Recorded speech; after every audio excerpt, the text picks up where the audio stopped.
are going to die and you are going to have blood in your hands. Because when they vote against what the Minister of Minerals threatened about, they are going to be killed. And their blood is going to be in your hands. These vigilante groups are not operating in secret. They are breaking the law openly in front of law enforcement officers.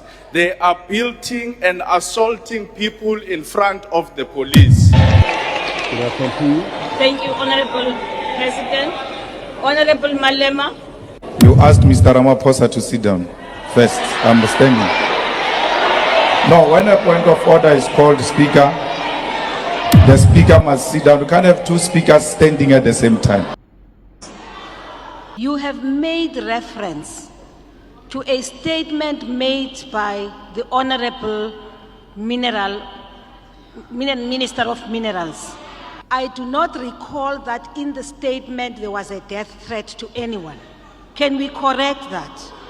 When you responded to our letter, Speaker, you never dealt with the issue of the national chairperson who was threatening members of parliament. In all of your letters and responses, that has not been addressed. That is the first thing.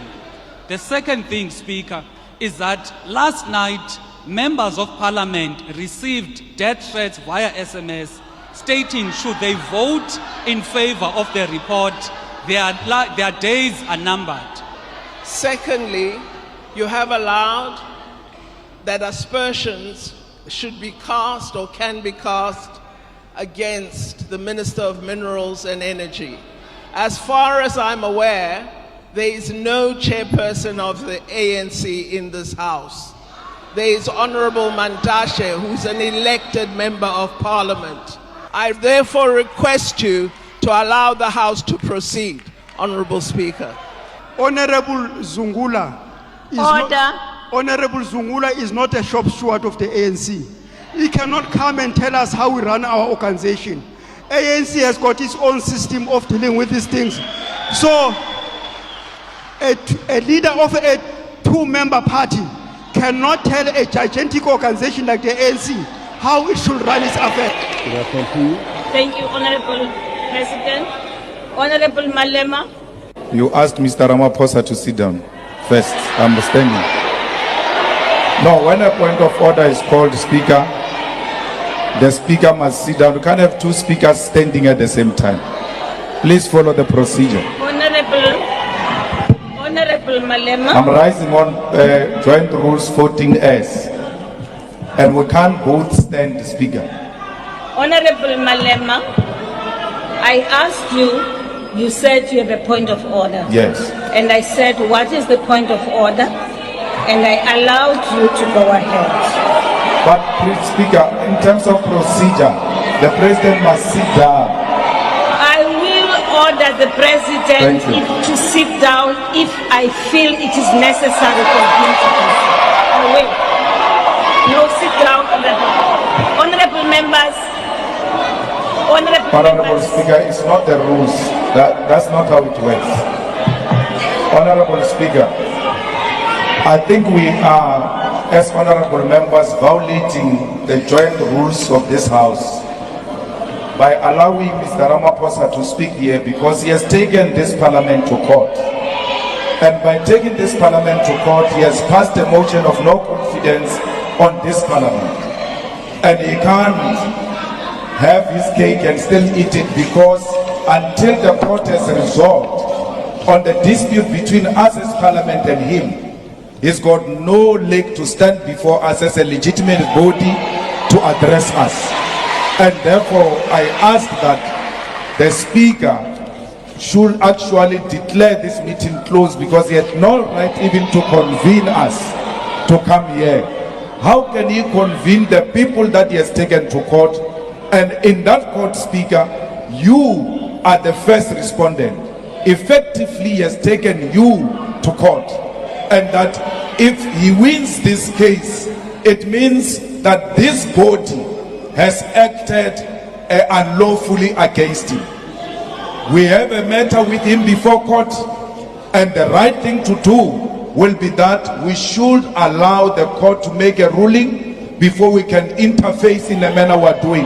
Because the president has declared a motion of no confidence against his own parliament, something that has never happened. Thank you. President Mbeki can confirm that since 1994, we have seen this mess with what is before us now. Thank you very much. Thank you very much, Honorable Malema.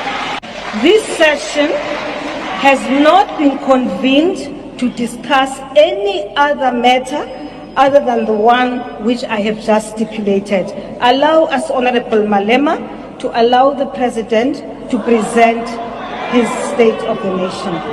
Yes, Honorable Malema. I also would not want us to have a dialogue, Honorable Members. Yes.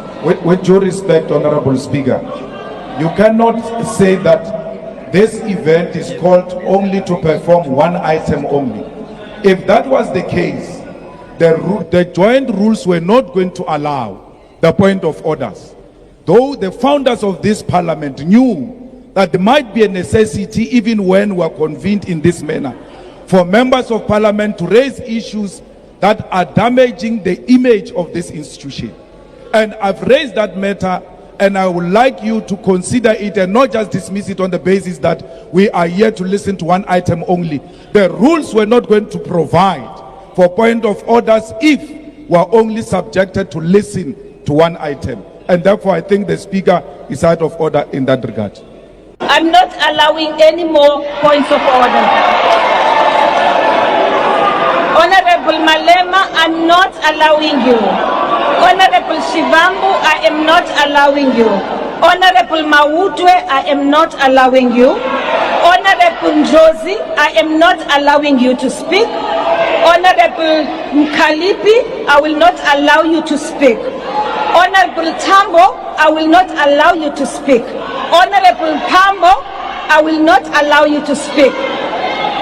Those of you who do not want to be part of these proceedings today should actually leave the house. Honorable Shivambo, Honorable Malema, Honorable Mente, Honorable Mawutwe, Honorable Dlamini, Honorable Njozi. Let me deal with my mess right now. It's mine. Honorables, the ones I've just called now, you can leave the house. Now. Sergeant in arms, you are refusing to leave the house? Thank you. These vigilante groups are not operating in secret. They are breaking the law openly in front of law enforcement officers. They are beating and assaulting people in front of the police. Why should we not believe that this violence is state-sponsored? Why should we not believe that this anarchy is sponsored by you as the state when crime is committed in front of those who are supposed to be custodians of the law? Where is the voice of the Minister of the Police? Mr. President, when you rise and respond here, you must reiterate and outline what you will be doing to address this crisis before more South African lives are lost. You must never get tired of explaining yourself to the people of South Africa. Mr. President, in your State of the Nation address, you stood before this House and committed to the employment of an additional 10,000 labor inspectors to protect South African workers from exploitation and address non-compliance with labor legislation. Where are the 10,000 additional labor inspectors, Mr. President? Your Minister of Small Business stood before South Africans and announced 500 million fund for spaza short for South Africans. Where is the 500 million fund for spaza short for South Africans? How many township entrepreneurs have touched it and felt it? Mr. President, in the same sauna, you promised the country a new university in Ekurhuleni, a promise which you made in 2020, by the way, 6 years ago. Yet the Minister of Education, Higher Education, has failed to identify a mere site, Mr. President. There is no site for a commitment that you made 6 years ago, no foundation, no construction team, and no building plan. Mr. President, these ministers clearly do not take you seriously.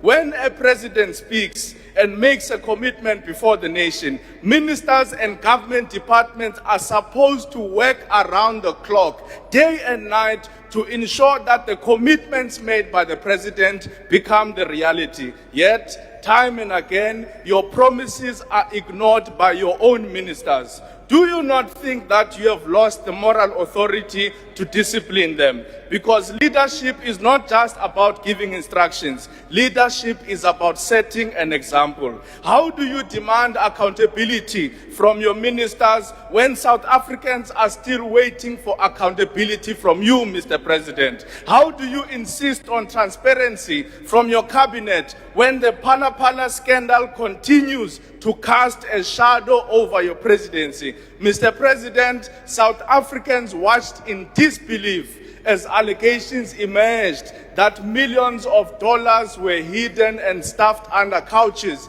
in your private farm and residence. They watched as questions were raised about how that money got there, how much was there, and why was that money not declared. I heard some members of the ANC raising a point of order. It's not the EFF that said the money was not declared, it's SARS and the South African Reserve Bank. But perhaps the reason why so many South Africans remain uneasy about Pala is because it reminds us of your questionable relationship with big business interests, Mr. President. It has revived questions that have followed you throughout your entire political life. You know, Mr. President, when many of us were growing up in the student movement, we were told that you were the preferred candidate for big business. We were told that you enjoyed the support and mentorship of the Rupert, of the Manel, and the Oppenheimer family. We were told that they regarded you as their guy. We were told that you are their protege. We were told that when President Nelson Mandela chose Thabo Mbeki as his deputy president, you became so upset that you didn't even attend President Mandela's inauguration. You left politics, Mr. President. You went into business, and years later you came back. So the question we must ask is, what made you come back to politics, Mr. President? Who persuaded you to leave business and return to politics? We ask this because South Africa now knows that you tried to resign as president on 2 occasions. And this is not a rumor. Your national chairperson of the ANC, sitting right in front of me, confirmed this thing. Yet somehow you remained. Who exactly persuaded you to stay, Mr. President? Was it really the ANC leadership? Was it really those who sit behind you in this house? Or was the pressure coming from somewhere else, Mr. President? Was it Stellenbosch which concluded that despite the crisis facing our country, you remain the safest pair of hands for their interests? Are they the ones who told you not to resign even when unemployment remains at catastrophic levels under your leadership? Are they the ones telling you not to resign even when millions of young people wake up every morning without hope of finding work? Are they the ones telling you not to resign even when workers struggle with rising costs, rising petrol, rising diesel, rising wages, deepening their further poverty? Are they the ones telling you not to resign, Mr. President, even when municipalities are failing to deliver basic services to our people? Are they the ones telling you not to resign, Mr. President, even when the Constitutional Court told you and your party that what you did was wrong by using your majority to try and hide the truth? Are they the ones who are telling you not to resign, President, even when your own conscience is telling you to resign, Mr. President? Mr. President, Pala is your Achilles heel. You know,